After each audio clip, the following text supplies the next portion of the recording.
Toxic masculinity और propaganda, इन दो चीजों का रोना रोने वाले समोसा क्रिटिक्स ने धुरंधर 2 की सफलता पे खूब चूड़ियां तोड़ी हैं। धुरंधर is an exhausting, relentless and frenzied espionage thriller. जब ये पेड पीआर मशीनरी इस फिल्म को फ्लॉप करने का कैंपेन चला रही थी, तब इंडियन ऑडियंस ने थिएटर को स्टेडियम बना दिया। पर इस फिल्म की पॉलिटिकल साइड को भी हम इग्नोर करने वाले नहीं है। धुरंधर 1 में पॉलिटिकली इनकरेक्ट होते हुए धुरंधर 2 में वापस ये पॉलिटिकली करेक्ट कैसे हो जाती है, मैं उसका रहस्यमय कारण भी तुम्हें बताऊंगा। बॉलीवुड इंडियन ऑडियंस की इंटेलिजेंस पे सदा थूकता आया है। वो ऐसी रियलिस्टिक मूवी बनाने के बारे में नहीं सोच सकते थे, जहां जसकीरत दाऊद इब्राहिम के हॉस्पिटल बेड पे चढ़ के कहता है ले मुद्द दिया था रे पाकिस्तान पे। ये काम केवल आदित्य धर ही कर सकता था, लेकिन क्या हुआ अंत में, जो आदित्य धर भी हमें अमन की आशा का पाठ पढ़ाने लगता है। फिल्म हमें जसकीरत के पास्ट में ले जाती है, ये फैक्ट एस्टेब्लिश करने के लिए कि जसकीरत ने 2 जीवन जिए हैं। पहला जीवन उसने जिया है अपने परिवार के लिए, दूसरा जीवन जिया है केवल अपने देश के लिए। फिर ये फिल्म हमें पास्ट से प्रेजेंट में खींच लाती है, जहाँ पे हमजा, परिवार, दोस्त सब त्याग चुका है और केवल एक आइडिया के साथ ऑब्सेस्ड है कि मुझे अपने इंडिया देश को सेफ रखना है। इस फिल्म के पहले तक रणवीर सिंह को मैं एक नॉन सीरियस और अटेंशन सीकिंग एक्टर के रूप में देखा करता था, पर केवल मैं नहीं, रणवीर भी अपने आप को इसी रूप में देखता था, इसी रूप में प्रोजेक्ट करता था। इसलिए मैं कहता हूँ कि रणवीर को इस फिल्म की आवश्यकता थी। उसके पूरे करियर में केवल यहाँ तुम्हें देखने को मिलता है कि रणवीर सिंह कैसे अपने आप को एक्सट्रीम सिचुएशंस में एक्सप्रेस कर सकता है, वो भी बिना ओवर एक्टिंग किए।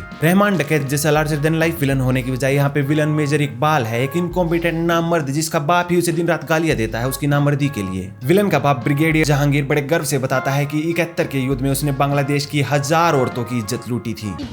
ऑडियंस का एक हिस्सा एक्सपेक्ट कर रहा था कि जैसे पार्ट 1 में रहमान डकैत को ग्लोरीफाई किया गया था जबकि वो एक आतंकवादी था, उसी प्रकार पार्ट 2 में भी मेजर इकबाल एक आतंकवादी को फिर से ग्लोरीफाई किया जाएगा। पर ये रियलिटी अधिक सेटिस्फाइंग है, जहाँ पे आतंकवादी को हीरो नहीं बनने दिया जा रहा। दाऊद इब्राहिम बेड पे पड़ा है, भारत को कोस रहा है। ये रियलिटी अधिक सेटिस्फाइंग है, बच्चे मत बनो। ये केवल एक काल्पनिक कहानी नहीं है जहाँ पे विलन को ग्लोरीफाई करने के लिए रियल कॉन्सिक्वेंस नहीं होंगे। बॉलीवुड के भीतर सपोर्टिंग कैरेक्टर्स में इतनी डेप्थ मैंने पहले कभी नहीं देखी, जहाँ पार्ट 1 में ही मेन कैरेक्टर को ही सपोर्टिंग कैरेक्टर के रूप में दिखाया गया और उसकी इतनी डेप्थ दी गई हो कि पार्ट 2 में बड़ी आसानी से वो मेन लीड के रूप में ट्रांजिशन कर सके। ये फिल्म चाहती है कि हर साइड कैरेक्टर के फेट की तुम परवाह करो कि उनके साथ क्या होने वाला है, क्या नहीं होने वाला, क्या वो मरेगा नहीं मरेगा। 2 इंपॉर्टेंट कैरेक्टर्स की जर्नी को तो इंटरवल तक ही कंक्लूड कर दिया जाता है बड़े ही ब्यूटीफुल ढंग में। फिर एक कैरेक्टर को तो हमजा अपनी जेब में रखता है केवल लास्ट में यूज करने के लिए, और लास्ट में तुम्हें उस कैरेक्टर की इंपॉर्टेंस समझ में आती है। अनेकों कैरेक्टर्स का एंड बिल्कुल लेजेंडरी है, यहाँ से बॉलीवुड कम से कम में 40 प्लॉट चोरी कर सकता है। कैमियो में यहाँ मिसिस धुरंधर को भी दिखाया गया है, जिसको पता है कि मैं किसके बारे में बात कर रहा हूँ वो इस चैनल को सब्सक्राइब करो और कमेंट में मुझे बताओ। एक चीज जो आदित्य धर को इस समय इंडिया का सबसे बड़ा डायरेक्टर बनाती है वो है उसकी स्टोरी टेलिंग। फिल्म के शुरुआत में जसकीरत के बचपन का दोस्त पिंडा जसकीरत को कहता है कि यार एक बार तुझे आर्मी यूनिफॉर्म में देखना चाहता था, जिसके उत्तर में जसकीरत कहता है कि ये जीवन मेरा पूरा परिवार को समर्पित है, यदि एक और जीवन जिया तो वो अपने देश को समर्पित करूंगा। और वहां से मूवी अपनी फाउंडेशन रखती है। अजय सानियाल जसकीरत को यह भी बताता है कि एक कोऑर्डिनेटर होगा पाकिस्तान के भीतर, जिसके बारे में जसकीरत को कभी पता नहीं चलेगा कि वो कौन है, और ये इस फिल्म में एक ट्विस्ट होने वाला है कि वो कोऑर्डिनेटर भला कौन मिलता है। याद है धुरंधर 1 में जसकीरत कैसे स्ट्रगल कर रहा था, वो अपनी नई लाइफ में अडेप्ट नहीं हो पा रहा था, उसकी आंखों से आंसू निकल रहे थे। उस चीज का क्या मतलब था वो तुम्हें धुरंधर 2 में पता चलता है जब कहानी प्रेजेंट में आती है और जसकीरत कहता है कि रहमान को मारने के बाद ही असली हमजा पैदा हुआ है। वहीं से ये कहानी अपने आप को आगे प्रोसीड करती है, जहाँ पे हमजा कॉन्फ्लिक्टेड नहीं है। इस फिल्म को भी पार्ट 1 के जैसा ही चैप्टर्स में बांटा गया है, जहाँ पे चैप्टर 5 केवल अननोन गनमैन्स के बारे में है। इसी चैप्टर से ये मूवी एक स्पीडिंग बुलेट बन जाती है और दिखाती है कि कैसे अननोन गनमैन्स इंडिया के दुश्मनों को मार रहे हैं दौड़ा दौड़ा के। यहाँ पे तुम्हें गूज़बम्स आते हैं। जहूर मिस्त्री जिसने हाईजैक फ्लाइट के भीतर कहा था कि हिंदू एक डरपोक कौम है, उसको मारने से पहले घुटनों पे लाया जाता है और उसके मुंह से भारत माता की जय बुलवाया जाता है। ये था बदला। और जो मैंने तुम्हें बताया जसकीरत की 2 लाइफ्स के बारे में, उसको बड़ा ही पोएटिक ढंग से दिखाया गया है। जहाँ पे पहली लाइफ क्योंकि जसकीरत ने अपने परिवार के लिए जी है, इसलिए उस लाइफ का एंड करने के लिए वो अपने परिवार की फोटो को जलाता है। दूसरी लाइफ को एंड करते समय वो यलीना और अपने बेटे की फोटो को जलाता है। अंत में वो एक घोस्ट है जो इनमें से किसी भी लाइफ को फिर से कंटिन्यू नहीं कर सकता। मूवी थोड़ी सी लंबी है, दियोरा फार्मिंग और शेरे बलोच वाले गाने को हटा दिया जाता तो मूवी थोड़ी सी फास्ट पेस फील होती, और इस शेरे बलोच वाले गाने की जगह ट्रेनिंग मोन्टाज जो कि अंत में दिखाई जाती है मूवी के, उसको शुरुआत में लगा देना चाहिए था। 2002 में जसकीरत को रिक्रूट किया गया और 2004 में दिखाया गया कि सीधा उसे काबुल भेजा जा रहा है। इसके बीच वाला हिस्सा कहाँ पे गया? इन 2 सालों की जो ट्रेनिंग मोन्टाज एंड में लगाई गई है उसको यहाँ पे लगाना था ताकि मूवी थोड़ी कंप्लीट फील हो। इस विषय में तो कोई डाउट ही नहीं कि पार्ट 2 पार्ट 1 से कहीं गुना अच्छा है। इस फिल्म में अधिक डेप्थ और डिटेल्स फील होती है, अधिक फास्ट पेस लगती है। डायलॉग्स यहाँ पे अधिक इंपैक्टफुल है, वो तुम्हारे भीतर इमोशंस को इन्वोक करते हैं। इस फिल्म के भीतर लव के नोशन को भी हमजा बिल्कुल रिजेक्ट कर देता है। ये देख के मुझे खुशी भी होती है और दुख भी। खुशी इस बात की होती है कि वाईरफ यूनिवर्स के जैसा ये नहीं दिखाया गया है कि हीरो आईएसआई की लड़की के लिए अपने ही देश से गद्दारी कर दे, तो इस चीज के लिए मैं खुश भी था, लेकिन मैं दुखी भी था कि इसमें यलीना की क्या गलती है। उसकी भावनाओं के प्रति हीरो को थोड़ी सांत्वना तो दिखानी चाहिए, क्योंकि वो लड़की कह रही है कि मैं तुझसे प्यार करती हूँ और इस रिलेशन में ये प्यार केवल एक तरफा रहा है मेरी ओर से। ये जब मैं यलीना के मुंह से सुनता हूँ तो मुझे थोड़ा दुख होता है उस लड़की के लिए। पर हमजा यहाँ पे अपनी भावनाओं को भीतर दबा लेता है। तुम्हें देखने के बाद पता भी नहीं चलता कि वो इस लड़की से प्यार भी करता है या नहीं करता। अंत में तुम्हें पता चलता है कि वो अपनी फैमिली को कितना मिस कर रहा है, यलीना को, अपने बेटे को। तो यहाँ पे हम जाके लव वाले इमोशन को भी कंक्लूजन तक पहुंचाया गया है कि वो असल में फील क्या करता है। YRF के विपरीत मेकर्स ने बस ये दिखाया है कि भारत से गद्दारी किए बिना भी लव दिखाया जा सकता है। फिल्म के शुरू वाले आधे घंटे में मूवी हमें स्टेक समझाती है कि जसकीरत के लिए क्या इंपॉर्टेंट है और उन चीजों के लिए वो किस हद तक जा सकता है, कितने लोगों को मार सकता है। और यहाँ पे स्टोरी इतनी ज्यादा एंगेजिंग होती है कि वापस मूवी जब प्रेजेंट में आती है हमजा पे, तो ये थोड़ी धीमी फील होने लगती है। पर इंटरवल का ट्विस्ट आते आते मूवी बुलेट ट्रेन बन जाती है और फिर से रुकने का नाम नहीं लेती। फिल्म बिल्कुल भी प्रिडिक्टेबल नहीं है, ट्विस्ट एंड टर्न है, कोऑर्डिनेटर की आइडेंटिटी है जो इस फिल्म में मिस्ट्री का काम करती है। हमजा के पास्ट लाइफ के कैरेक्टर्स के साथ उसकी रियूनियन है, उसके बेस्ट फ्रेंड मोहम्मद आलम का एक एंड है जो इन साइड कैरेक्टर्स को भी ऊपर अपलिफ्ट कर देता है और मूवी में इंटरेस्ट भी तुम्हारा बनाए रखता है। पार्ट 1 के जितनी ये मूवी अच्छी होगी इतना तो मैं एक्सपेक्ट कर ही रहा था, लेकिन उसके ऊपर क्या ये मूवी मुझे इंपैक्ट कर पाएगी ये मैं नहीं मान रहा था। पर मूवी को देखते समय मैं अपने आप को सारे इमोशन फील करने देता हूँ और इसी के चलते मैं कह सकता हूँ कि अंत में जब हमजा कोऑर्डिनेटर के साथ कार में बैठा होता है और उसको फोटो दी जाती है उसकी पत्नी की, उसके बच्चे की, और उसे बताया जाता है कि फिर से वो अपनी पत्नी और बच्चे से नहीं मिल सकता, उनको भूल जा हमजा। ये बात जब हमजा को कही जाती है तो मेरी आंख से आंसू आ जाता है। तो यदि तुम इस फिल्म को अनुमति दो कि ये तुम्हें इमोशनली मूव कर सके तो ये फिल्म तुम्हें रुला भी सकती है। आदित्य धर की क्राफ्ट को, स्टोरी टेलिंग को और संसार के भीतर पुल करने वाली क्षमता को इस समय राजामौली से कम भी नहीं आंका जा सकता, बल्कि मैं कहूंगा कुछ संदर्भों में राजामौली से ऊपर जाती है। जैसे इस फिल्म में पोएटिक एंडिंग दी गई है, मेटाफोर से जैसे दो लाइफ को दिखाया गया है, ऐसी पिक डिटेलिंग्स तो है लेकिन वो डिटेल संख्या में बहुत ज्यादा है। चाहे फिल्म की शुरुआत में वो भगवत गीता का श्लोक हो या फिर एंडिंग में बलिदान परमो धर्मा हो या फिर शुरुआत में ऐसी डिटेलिंग या डायलॉग दिखाना हो जिनका इंपैक्ट तुम्हें फिल्म के एंड में जाके पता चलेगा। ऑडियंस को लो IQ ज़ॉम्बी समझने की जगह आदित्य धर ने हाईली इंटेलिजेंट व्यूअर्स के रूप में देखा है। आदित्य धर ने कहा कि मैं हर चीज को डम डाउन करके नहीं बताऊंगा बल्कि ऑडियंस के इंटेलिजेंस पे छोड़ दूंगा कि वो इन चीजों को समझ सके। फिल्म में बहुत ज्यादा रिसर्च भी की गई है, टाइमलाइंस को, इवेंट्स को कनेक्ट किया गया है, अतीक अहमद को दिखाया गया है, नेपाल बॉर्डर को दिखाया गया है और यूजुअल आतंकवादी हमले उनके बीच में क्या कनेक्शन है उस सब के बारे में भी डिटेल्स में बताती है। एक चीज से मैं डिसअपॉइंटेड हूँ और बॉलीवुड का ये उर्दू फेटिश कब समाप्त होगा मैं नहीं कह सकता। पहले 5-10 मिनट में मूवी स्लो है, जसकीरत ट्रेन में जा रहा है, टेंशन धीरे धीरे बिल्ड हो रही है,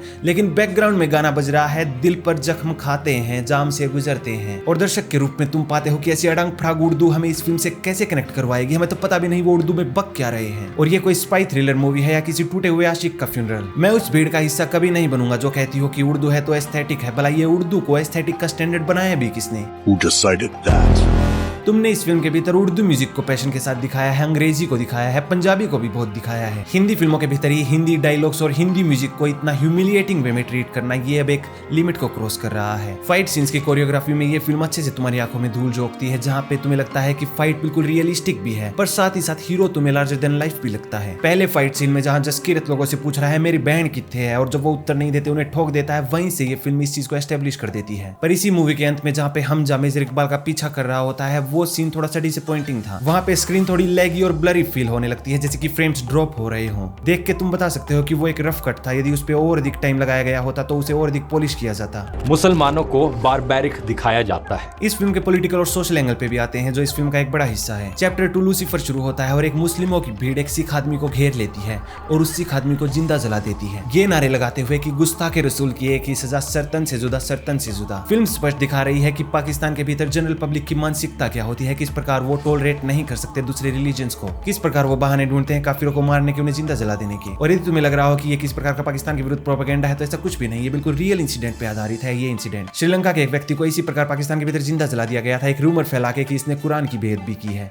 यानी कुरान का मजाक उड़ा दिया है। इसके आगे दाऊद इब्राहिम और मेजर इकबाल हमजा को कहते हैं कि तुझे अपनी मुस्लिमों के प्रति लॉयल्टी प्रूव करनी होगी इंडियन पंजाब को जला के। पंजाब के खालिस्तानी आतंकवादियों को भी दिखाया गया है कि वो किस प्रकार पाकिस्तान से कनेक्टेड है, लेकिन फिल्म एक निर्णय लेती है कि वो खालिस्तानी आतंकवादियों को खालिस्तानी नहीं कहेगी बल्कि रोग या फिर हो सकता है कुछ भी ना कहे। इसके आगे मूवी में एक ऐसा सीन भी आता है जहाँ पे आदित्य धर की क्राफ्ट के साथ मैं थोड़ा सा डिसअपॉइंटेड फील करता हूँ, जहाँ पे यलीना को पता चल जाता है कि हमजा एक स्पाई है तो हमजा यलीना को कन्विंस करने का ट्राई करता है। इसको एक इमोशनल सीन के रूप में प्रस्तुत किया जाता है जहाँ पे हमजा कहता है कि पाकिस्तान तो बहुत ही अच्छा देश है, पाकिस्तान के भीतर अच्छे लोग हैं लेकिन कुछ आतंकवादी बुरे हैं। ये वो मन की आशा वाला प्रोपेगेंडा जैसा सीन हो गया जहाँ पे तुम चीजों को हद से ज्यादा अच्छा प्रस्तुत करने का प्रयास कर रहे हो जबकि रियलिटी में वो चीजें अच्छी नहीं है। तुम लिटरली इसी मूवी में कुछ सीन पहले दिखा रहे थे कि कैसे एक सिख आदमी को जिंदा जला दिया जाता है पाकिस्तानियों की भीड़ के द्वारा, जहाँ पे पाकिस्तान की सामान्य मुस्लिमों की भीड़ ही इस प्रकार सोचती है कि आतंकवादी नहीं है, वो तो इस्लाम का काम कर रहे हैं। जहाँ पे पाकिस्तान के भीतर सर्वेज है प्यू रिसर्च सेंटर के द्वारा, जहाँ पे लिटरली दिखाया जाता है कि पाकिस्तान की पॉपुलेशन का एक बड़ा हिस्सा आतंकवादियों को आतंकवादी नहीं मानता। जैसे मोहम्मद लश्कर तौबा, हिजबुल मुजाहिदीन, इस प्रकार के आतंकवादी संगठनों को हीरो के रूप में देखा जाता है कि ये तो इस्लाम के सबसे बड़े हीरोज हैं। मैं केवल फैक्ट्स और सर्वेज प्रस्तुत कर रहा हूँ, इन सर्वेज को फैक्ट्स को किस रूप में देखना है तुम देख सकते हो। 21% पॉपुलेशन हुआ करती थी पाकिस्तान के भीतर हिंदुओं की, सिखों की। आज के दिन वो पॉपुलेशन घट के 1% से नीचे आ चुकी है। अभी इस फैक्ट को तुम किस प्रकार से लोगे, किस प्रकार से स्पिन करोगे या फिर मुझे झूठा बताओगे, मैं तुम पे छोड़ता हूँ। मैं फिर से कह रहा हूँ, मैं फैक्ट प्रस्तुत कर रहा हूँ कि सीएम हेमंता बिस्वा शर्मा ने पब्लिकली बोला